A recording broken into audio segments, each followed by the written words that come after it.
नमस्कार। कहानी बॉक्स हिंदी में आपका स्वागत है। हमारी आज की कहानी है पिताजी के असूलों की कीमत।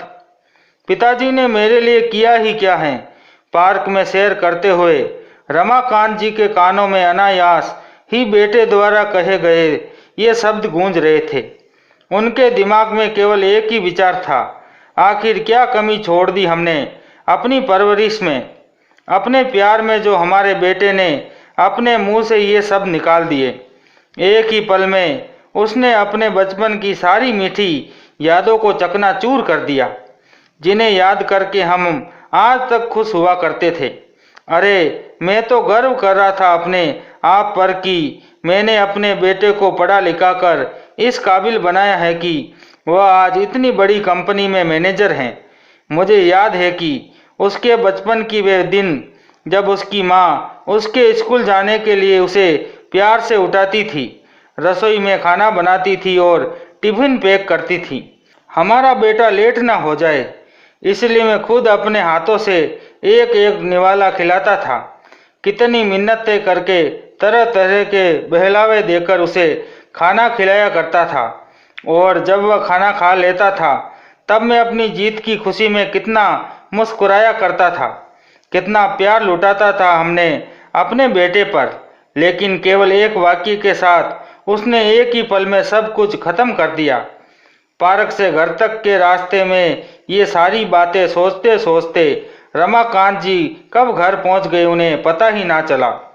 घर पहुंचकर उन्होंने अखबार उठाया और अपनी पत्नी को आवाज़ दी, अरे जानकी, एक कप चाय तो लेकर आओ, आज बहुत थक गया हूँ। इतने में कुकर की सीटी बजी और उनकी आवाज़ वहीं दब गई। ये सोचकर रमाकांत जी रसोई घर में गए तो देखा उनकी पत्नी जानकी भी अपने ही विचारों में गुम थी। अपनी पत्नी की उदासी का कारण जानते थे रमाकांत जी। उनकी चुप्पी तोड़ने के इरादे से वे बड़े ही उल्लास भरे स्वर में बोले, अरे जानकी जी, आज चाय देने का इरादा है या नहीं? अपनी सोच विचार में मग्न जानकी जी अपने पति की आवाज़ सुनकर जैसे झटका सा खा गई और उन्हें देखते हुए तुरंत बोली, अरे आप आ गए, मैं आपका ही इंतज़ार कर रही थी। आज नाश्ता देरी से बनाया गया था और रोहित को जाने की जल्दी थी। आज उसकी कंपनी में अध्यक्ष आ रहे हैं, इसलिए सुबह 7 ही बजे चला गया। रोहित बिना टिफिन लिए ही घर से निकल गया। आप एक काम तो कीजिए, उसे उसके ऑफिस में ही टिफिन देकर आइए, नहीं तो भूखा ही रह जाएगा हमारा बेटा। तब तक मैं आपके लिए चाय नाश्ता बनाकर रखती हूँ। रमाकांत जी ने अखबार वहीं रख दिया और तुरंत नहा धोकर तैयार हो गए। रोहित के लिए टिफिन उठाया और जल्दी से उसे टिफिन देने के लिए निकल गए। इधर जानकी जी ने राहत की सांस ली और सोचने लगी, अगर रोहित के पापा उसके लिए टिफिन लेकर जा रहे हैं तो इसका मतलब उन्होंने कल का वह झगड़ा सुना ही नहीं जो मेरे और रोहित के बीच हुआ था। अगर सुन लेते तो टिफिन देने के लिए हरगिज तैयार न होते। मैं तो बेवजह ही चिंता कर रही थी। रोहित को तो हमेशा अपने पिताजी से एक ही शिकायत रहती है और एक ही प्रश्न उसकी जीबान पर रहता है कि पिताजी ने किया ही क्या है मेरे लिए। शिक्षक बनकर कौन सा पहाड़ तोड़ लिया उन्होंने। मेरे बचपन की छोटी छोटी ख्वाहिशें तक पूरी न कर सके। मेरा मित्र सोहन कितनी ऐशो आराम की जिंदगी जी रहा है। उसके पिताजी ने उसके लिए बड़ा सा आलीशान बंगला बनवाया है और मेरा दूसरा मित्र विशाल, उसके पिताजी बिजनेसमैन हैं। उसके पिताजी ने उसे बड़ी गाड़ी खरीद कर दी है, लेकिन पिताजी की नौकरी में तो हम 2 कमरों के किराए के मकान में ही रह गए। उनसे तो एक घर तक न बनवाया गया। जानकी जी अपनी पति के लिए बोली गई कोई भी गलत बात बर्दाश्त नहीं कर सकती थी। वह बोली, तुम अपने पिताजी पर इस तरह कैसे दोषारोपण कर सकते हो? तुम्हारी बहन की शादी का पूरा खर्च उन्होंने ही उठाया था। हालांकि तब तुमने नौकरी शुरू कर दी थी, लेकिन उन्होंने तुमसे एक पैसा भी नहीं लिया था। अपनी मेहनत की कमाई से सब किया है। और रोहित, तुम्हें यह भी मालूम है कि तुम्हारे पापा घर में सबसे बड़े हैं। 3 बहनें और 2 भाइयों की शादी का खर्च भी उन्होंने ही उठाया, और फिर गांव की जमीन के विवाद का झंझट भी तुम्हारे पिताजी ने ही संभाला। लेकिन रोहित गुस्से में बोला, माँ, इस सब से हमें क्या फ़ायदा हुआ? जिन भाई बहनों की आप बात कर रही हो, उन्होंने अपने और अपने बच्चों के लिए बड़े बड़े मकान बना लिए। क्या उनका फर्ज नहीं बनता था कि अपने बड़े भाई के लिए भी एक मकान बना देते? अपने पुत्र के मुंह से अपने पति के लिए ऐसी अपमानजनक बातें सुनकर जानकी जी की आंखें भर आई। वह सोचने लगी कि क्या बताऊं अपने ही बेटों को। आजकल के बेटे क्या जानते हैं अपने पिता के असूलों और कर्तव्य के बारे में। अपनी आंखों से आंसू पोंछते हुए उन्होंने कहा, बेटा, मैं तो केवल इतना ही जानती हूँ कि तुम्हारे पापा ने जीवन भर अपना कर्तव्य निभाया। अपने भाई बहनों से कोई आशा नहीं रखी और न ही उन्होंने कभी तुमसे कुछ मांगा।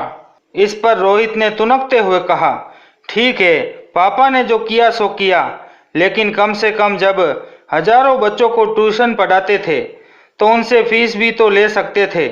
अगर उस समय उन्होंने अपने बच्चों के बारे में सोचा होता तो आज हमारा रहन सहन भी मेरे मित्रों जैसा होता। आजकल के शिक्षकों को देखो, उन्होंने बड़े बड़े बंगले खड़े कर दिए और शानदार गाड़ियों में घूमते हैं। जानकी जी बोली, तुम्हारी बात सही है बेटा, लेकिन तुम्हारे पापा के कुछ असूल थे। उनके लिए ज्ञान प्रदान करने का महत्व व्यवसाय से बड़ा था। उन्हीं असूलों की वजह से वे दूर दूर तक जाने जाते थे। कितनी प्रसिद्धि थी तुम्हारे पिताजी की, कितने पुरस्कार मिले थे उन्हें, कितनी इज्जत दी जाती थी उनको। लेकिन ये सब बातें तुम्हारी कल्पना से बाहर हैं, तुम ये सब नहीं समझोगे। इस पर रोहित नाराज होकर बोला, क्या करना है उन पुरस्कारों का माँ? ऐसे पुरस्कारों से घर नहीं बनते। वो देखिए वहीं पड़े हैं, कोई नहीं पूछता उन्हें।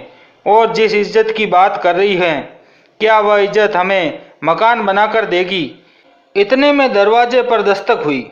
रोहित ने दरवाज़ा खोला तो सामने रमाकांत जी खड़े थे। उन्हें देखकर रोहित शक पका गया और सोचने लगा कि कहीं पिताजी ने उनकी बातें तो नहीं सुन ली। हालांकि रमाकांत जी ने सब कुछ सुन लिया था, लेकिन वे कुछ बोले बिना ही अंदर चले गए और माँ बेटे की बहस वहीं समाप्त हो गई। ये था जानकी जी और रोहित का कल का झगड़ा, जिसे लेकर जानकी जी परेशान थी। रमाकांत जी ने टिफिन को साइकिल पर लटकाया और तपती धूप में रोहित की कंपनी जाने के लिए निकल पड़े। 7 किलोमीटर दूर कंपनी तक पहुंचते पहुंचते उनका दम फूल गया। कंपनी के गेट पर सिक्योरिटी गार्ड ने उन्हें रोक दिया। तुम्हारे रोहित साहब का टिफिन देना है, अंदर जाऊं क्या? अभी नहीं, अध्यक्ष साहब आए हुए हैं, गार्ड ने कहा। उनके साथ मीटिंग चल रही है, किसी भी क्षण वह मीटिंग खत्म करके आ सकते हैं। आप बाजू में ही रहिए। रमाकांत जी थोड़ी दूरी पर धूप में ही खड़े हो गए। आसपास कहीं बैठने के लिए जगह नहीं थी। खड़े खड़े पूरा 1 घंटा बीत गया। तपती धूप और थकान से उनके पैरों में दर्द होने लगा। आखिरकार वह वहीं पर एक पत्थर पर बैठ गए। तभी गेट की आवाज़ आई। शायद मीटिंग खत्म हो गई थी। अध्यक्ष साहब के पीछे पीछे कई अधिकारी और उसके साथ रोहित भी बाहर आया। रोहित ने अपने पिताजी को वहां खड़ा देखा तो मन ही मन जन भूल गया। वह सोचने लगा, अगर टिफिन घर पर रह गया था तो क्या जरूरत थी लेकर आने की। ऊपर से कुर्ता पैजामा पहनकर आए हैं, कम से कम मेरी रेपुटेशन का भी ख्याल किया होता। अध्यक्ष साहब अपनी गाड़ी का दरवाज़ा खोलकर बैठने ही वाले थे कि उनकी नज़र रमाकांत जी पर पड़ी। वह रुक गए और सिक्योरिटी गार्ड से पूछा, वो सामने कौन खड़ा है? गार्ड ने जवाब दिया, ये रोहित सर के पिताजी हैं, उनके लिए खाने का टिफिन लेकर आए हैं, बुलाइए उनको, अध्यक्ष साहब ने कहा। यह सुनकर रोहित का चेहरा सफ़ेद पड़ गया। वह सोचने लगा, हे भगवान, जो नहीं होना चाहिए था वही हो गया। मेरे पिताजी ने तो मेरी इज्जत की धज्जियां उड़ाकर रख दी। गार्ड ने आवाज़ लगाई और रमाकांत जी पास आए। अध्यक्ष साहब उनके समीप गए और बोले, आप वर्मा सर हैं ना, जो स्कूल में शिक्षक थे? जी हाँ, लेकिन आप मुझे कैसे जानते हैं? वह पहले तो कभी नहीं मिले, रमाकांत जी ने हैरानी से पूछा। कुछ समझने से पहले ही अध्यक्ष साहब ने रमाकांत जी के चरण छू लिए। ये देखकर सभी अधिकारी और रोहित अचंभित रह गए। अध्यक्ष साहब बोले, सर, मैं रमेश गुप्ता, आपका वही नालायक विद्यार्थी जो आपकी शिक्षा के सहारे ही लायक बन सका। याद है आपको, आप मुझे घर पर पढ़ाने आते थे। हाँ, याद आया। आप तो बहुत बड़े आदमी बन गए, रमाकांत जी बोले। अध्यक्ष साहब हंस दिए और बोले, सर, आप यहाँ धूप में क्या कर रहे हैं? आइए अंदर चलते हैं, बहुत बातें करनी है आपसे।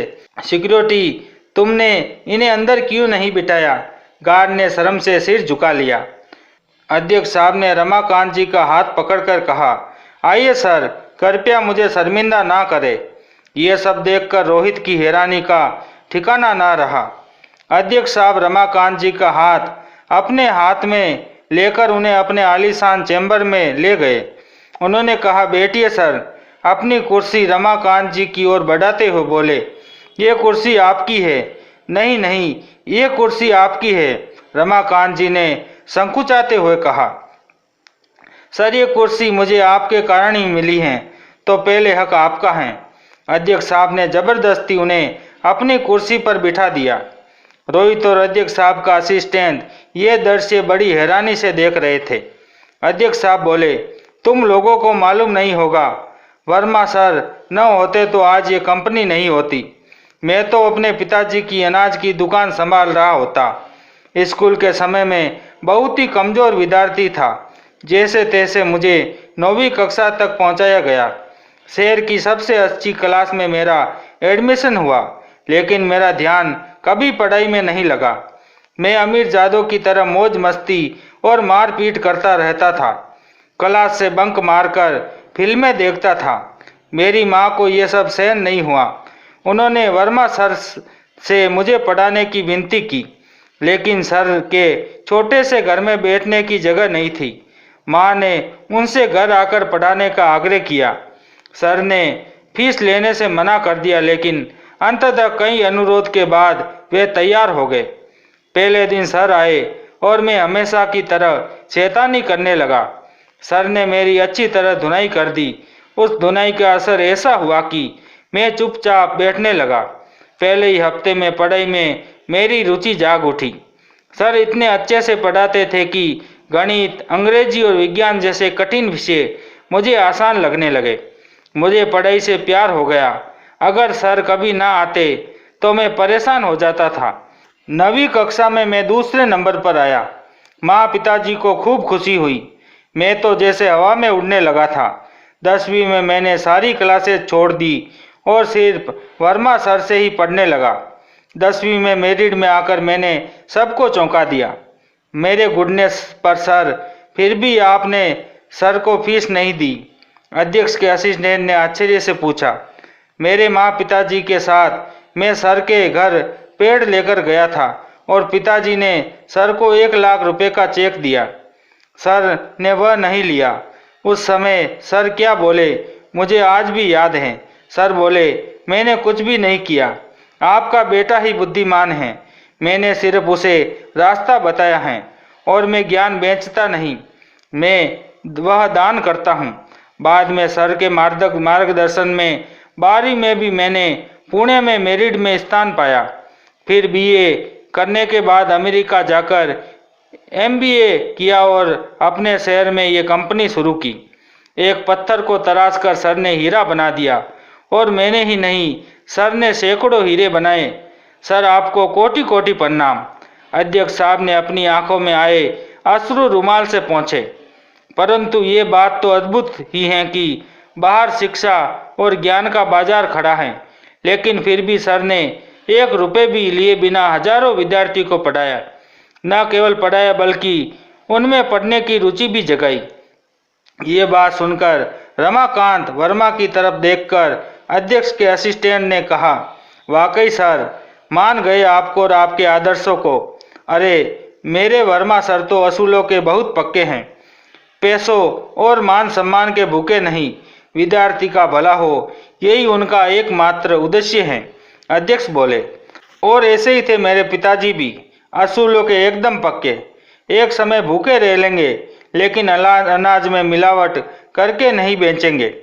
यही तत्व उन्होंने अपनी जिंदगी भर अपनाए, ईमानदारी से व्यापार किया और उसका फायदा आज मेरे भाइयों को हो रहा है। कुछ देर तक कोई कुछ नहीं बोला। फिर अध्यक्ष ने पूछा, सर आपने मकान बदल लिया या फिर अभी भी उसी मकान में रहते हैं? इसी पुराने मकान में रहते हैं सर, रमाकांत जी ने बदले में रोहित ने उत्तर दिया। इस उत्तर में पिताजी के प्रति छिपी नाराजगी अध्यक्ष साहब को समझ में आ गई।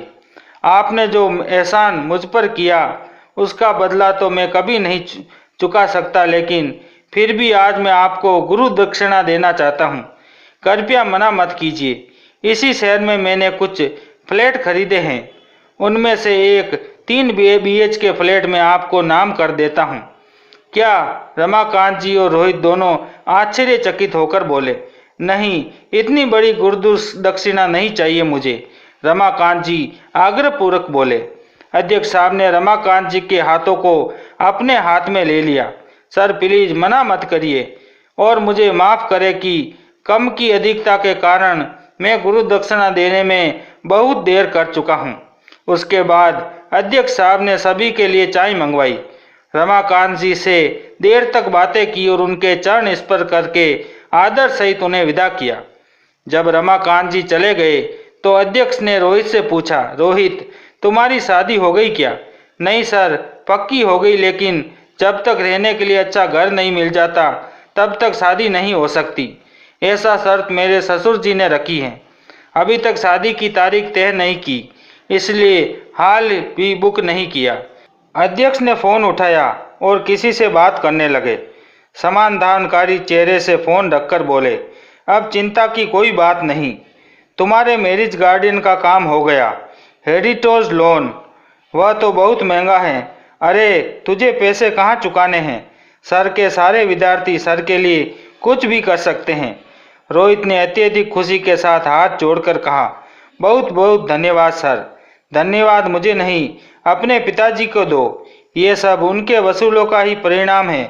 जो मुझे एक वचन दो रोहित, सर की अंतिम सांस तक तुम उन्हें अलग नहीं करोगे और उन्हें कोई दुख नहीं होने दोगे। अगर मुझे कभी ये मालूम हुआ कि तुम उन्हें परेशान कर रहे हो तो मैं न केवल तुम्हें इस कंपनी से निकाल दूंगा, बल्कि पूरे शहर में किसी भी स्थान पर नौकरी लगने के लायक नहीं छोड़ूंगा। नहीं सर, मैं वचन देता हूँ कि ऐसा कुछ नहीं होगा। शाम को जब रोहित घर आया तो रमाकांत जी किताब पढ़ रहे थे। जानकी जी पास में चावल के कंकर निकाल रही थी। रोहित ने बैग रखा और रमाकांत जी के पांव पकड़कर बोला, पापा मुझसे गलती हो गई। मैं आपको आज तक गलत समझता रहा। मुझे पता नहीं था कि आपके वसूलों का इतना महत्व है, आपका व्यक्तित्व इतना महान है। कल ही मैंने आपके बारे में माँ को कितना अनाप शनाप कहा, आप नहीं जानते। इसके लिए भगवान मुझे कभी माफ़ नहीं करेगा। मुझे मालूम है बेटा, मैंने दरवाजे के बाहर खड़े सब सुन लिया था, फिर भी आप मुझे टिफिन देने आए। रोहित के आंखें आंसू से भर गई। सब नहीं मिल रहे थे। रमाकांत जी ने उसे उठाकर अपने सीने से लगा लिया। जानकी जी को ये सब समझ में नहीं आ रहा था कि रोहित को अचानक क्या हो गया, परंतु कुछ अच्छा घटित हुआ ये देखकर उनके नैनों में भी कुछ बूंदे गालों पर लुढ़क आई। दोस्तों, ये कहानी आपको कैसी लगी? लाइक और कमेंट करके ज़रूर बताएं और चैनल को सब्सक्राइब करना ना भूलें। मिलते एक नई कहानी के साथ। बहुत बहुत धन्यवाद।